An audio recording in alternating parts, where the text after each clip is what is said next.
Hello students, this is question number 9 from exercise 10.2 of NCERT class 10th.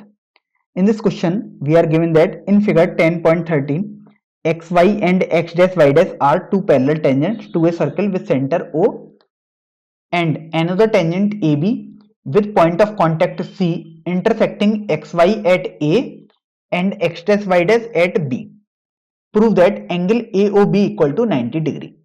तो देखिए आपको बोला गया कि एक ये सर्किल है और उसकी दो टेंजेंट है एक्स वाई और x dash y dash. These two are parallel tangents. Now आपको बोला गया कि ए बी एक और टेंजेंट है। देखिए ए बी ये वाली टेंजेंट है जो किसी point C point of contact रखती है और ये जो टेंजेंट है वो एक्स वाई को ए पर कट कर रही है और एक्स डैश वाई डैश वाली टेंजेंट को बी पर कट कर रही है। तो we have to prove that angle A O B, मतलब ये जो एंगल है आपके पास ये 90 डिग्री होगा। ये हमको प्रूफ करना है।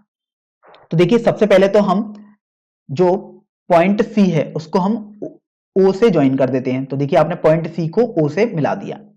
तो अब आप ये देखो in triangle OPA and triangle OCA,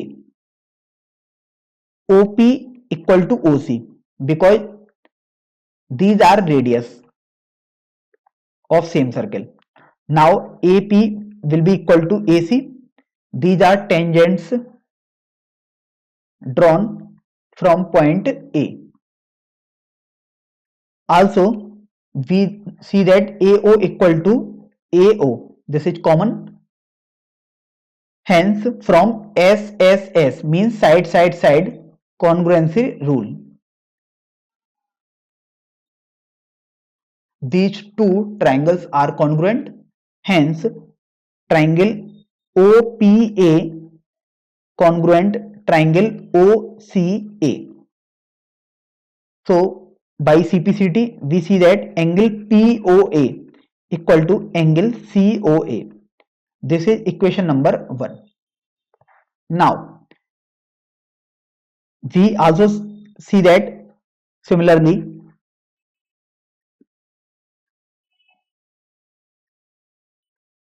triangle OQB congruent triangle OCB. Hence by CPCT angle QOB equal to angle COB. This is equation number 2. अब आप ये देखो कि आपके पास जो POQ है वो तो एक सर्किल की डायमीटर है, क्योंकि देखो O सेंटर है तो PQ आपके पास डायमीटर बन गई क्योंकि वो O से पास हो रही है। Hence it is a straight line. Now POA plus COA, देखिए POA ये हो गया प्लस COA ये वाला एंगल हो गया प्लस COB प्लस BOQ, ये सभी एंगल को अगर हम मिला दें तो वो आपके पास 180 डिग्री होना चाहिए।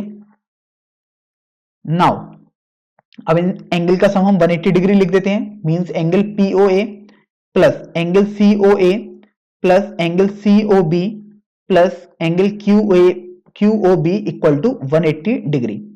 So from equation 1 and 2, twice of angle COA plus twice of angle COB equal to 180 degree, because angle QOB and angle COB are equal.